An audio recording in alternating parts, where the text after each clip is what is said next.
कहानी की शुरुआत में हमें एक ऐसी दुनिया दिखाई जाती है जो कुछ साल पहले तक इंसानों से भरी हुई थी, लेकिन अब उस पर सन्नाटे का राज है। इस सन्नाटे की वजह है भयानक और खूंखार राक्षस जो एक उल्कापिंड के साथ दूसरे ग्रह से इस धरती पर आए थे। उनकी रफ्तार इतनी तेज थी कि कुछ ही हफ्तों में वे पूरी पृथ्वी पर फैल गए और उन्होंने लगभग हर इंसान को खत्म कर दिया। उनकी एक ही कमजोरी थी, माइनस वे देख नहीं सकते थे, बल्कि सिर्फ सुन सकते थे। उनकी सुनने की शक्ति इतनी तीव्र थी कि जमीन पर गिरी हुई पत्ती की आवाज भी उन्हें सुनाई दे जाती थी।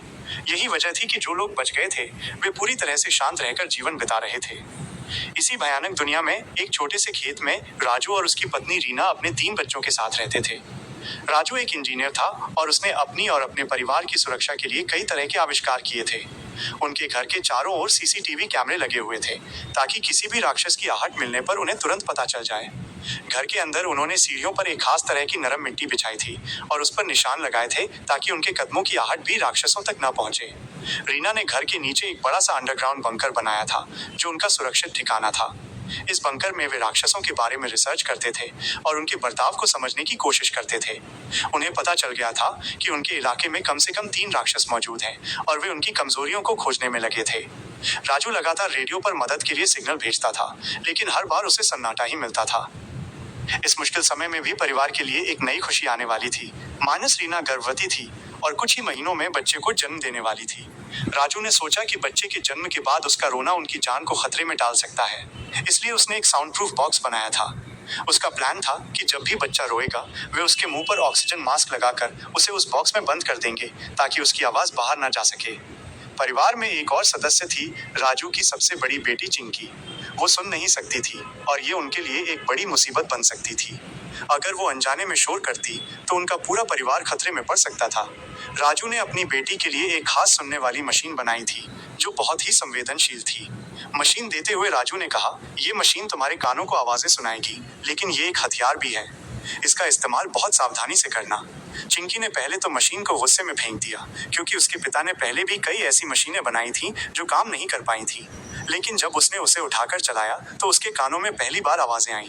बाहर हवा की सरसराहट, पत्तों की खड़खड़ाहट। ये सब सुनकर उसकी आंखों से खुशी के आंसू बहने लगे।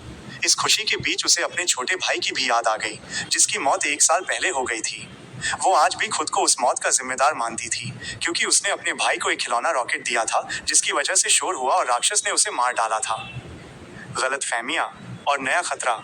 चिंकी अपने पिता के साथ बेसमेंट में काम करने जाना चाहती थी ताकि वो उनके काम में मदद कर सके, लेकिन राजू ने उसे रोक दिया।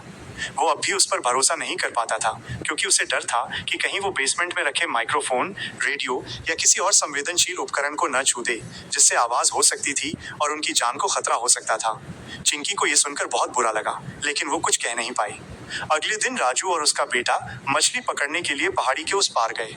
चिंकी भी उनके साथ जाना चाहती थी, लेकिन राजू ने उसे मना कर दिया। तुम्हारी माँ अकेली है, उसका ख्याल रखो, राजू ने कहा। चिंकी को लगा कि उसके पिता उससे प्यार नहीं करते, इसलिए वो नाराज होकर अकेले ही निकल पड़ती है। वो सीधा उसी जगह पर पहुंचती है जहां उसके भाई को राक्षस ने मार डाला था। वो अपने भाई की कब्र के पास बैठकर रोने लगती है। तभी उसकी नजर कब्र पर लगे टायरों पर पड़ती है और वो उन्हें ध्यान से देखने लगती है। इधर घर पर अकेली रीना कपड़े धोने के बाद उन्हें सुखाने के लिए ऊपर ले जा रही थी। उसने एक बोरी में गीले कपड़े रखे थे और सीढ़ियों से ऊपर जा रही थी। तभी बोरी में एक कील फंस गई और वो सीधी हो गई। ये कील ठीक उस जगह पर थी जहां उनके कदमों के निशान थे। रीना ने उसे देखा नहीं और आगे बढ़ गई। उसी समय राजू और उसका बेटा झरने के पास आराम से बातें कर रहे थे। झरने की आवाज में उनकी बातें दब जाती थी। राजू का बेटा अपने पिता से पूछता है कि क्या वे चिंकी को उसके भाई की मौत का जिम्मेदार मानते हैं। राजू कहता है कि ऐसा कुछ नहीं है, जो कुछ हुआ उसमें किसी की गलती नहीं थी। इस पर बेटा बताता है कि चिंकी आज भी खुद को ही जिम्मेदार मानती है। ये सुनकर राजू को दुख होता है और वो सोचता है कि उसे चिंकी से बात करनी चाहिए। जीवन और मौत के बीच का संघर्ष। उसी दौरान घर पर रीना अपने मरे हुए बेटे की तस्वीर को देखते हुए रो रही थी। तभी अचानक उसके पेट में तेज दर्द होने लगा। उसे समझ आ गया कि उसकी डिलीवरी का समय आ गया है। वो जल्दी से अपने बेटे की तस्वीर हाथ में लिए बेसमेंट की ओर भागी, लेकिन जल्दबाजी में उसका पैर उसी सीधी हुई कील पर पड़ गया। कील उसके पैर में धंस गई। दर्द के मारे उसकी चीख निकलने वाली थी, लेकिन वो जानती थी कि आवाज का मतलब मौत है। उसके हाथ से बेटे की तस्वीर छूटकर गिर गई और तेज आवाज के साथ जमीन पर टूट गई। रीना ने जैसे तैसे अपने पैर को कील से निकाला। दर्द के मारे वो तड़प रही थी, लेकिन फिर भी उसने खुद को शांत रखा। वो लंगड़ाते हुए नीचे बेसमेंट में गई और उसने रेड लाइट का स्विच ऑन कर दिया। इससे घर के बाहर लगी लाल बत्तियां जल उठी, जो खतरे का संकेत था। जब वो वापस ऊपर आ रही थी तो उसने एक डरावना साया देखा। एक राक्षस घर के अंदर घुस चुका था। वो टूटते हुए फोटो फ्रेम की आवाज सुनकर आया था। डर से कांपती हुई रीना एक दीवार के पीछे छुप गई। उधर राजू और उसका बेटा दूर से घर की लाल बत्तियां जलती देख रहे थे। राजू तुरंत समझ गया कि रीना खतरे में है। वो अपने बेटे से कहता है, मैं अंदर जा रहा हूँ, तुम तुरंत जाकर रॉकेट लॉन्च करो। वे जानते थे कि बंदूक से इन राक्षसों को मारना नामुमकिन था, इसलिए उन्होंने एक खास रणनीति बनाई थी। उनका प्लान था कि एक तेज आवाज से रॉकेट को चलाकर वे राक्षसों का ध्यान भटकाएंगे। राजू का बेटा तेजी से भागकर रॉकेट की ओर जाता है और इधर रीना बाथरूम के टब में छुप जाती है। वो असहनीय दर्द में थी और अब बच्चे को ज्यादा देर तक रोक नहीं सकती थी। राक्षस रीना की धीमी सिसकियों की आवाज सुनकर बाथरूम के करीब आ जाता है। रीना को लगा कि अब उसका अंत नजदीक है। तभी उसकी किस्मत अच्छी थी कि उसी समय राजू के बेटे ने रॉकेट लॉन्च कर दिया। आसमान में तेज आवाज और रोशनी होने लगी। राक्षस रीना को छोड़कर उस आवाज थोड़ी देर बाद राजू बंदूक लेकर घर में दाखिल होता है। वो सीढ़ियों पर खून के निशान देखता है। निशानों का पीछा करते हुए वो बाथरूम तक पहुंचता है। टब में खून देखकर वो घबरा जाता है और ये मान लेता है कि उसकी पत्नी मर चुकी है। वो बहुत रोता है। तभी उसे शीशे पर किसी का हाथ दिखता है।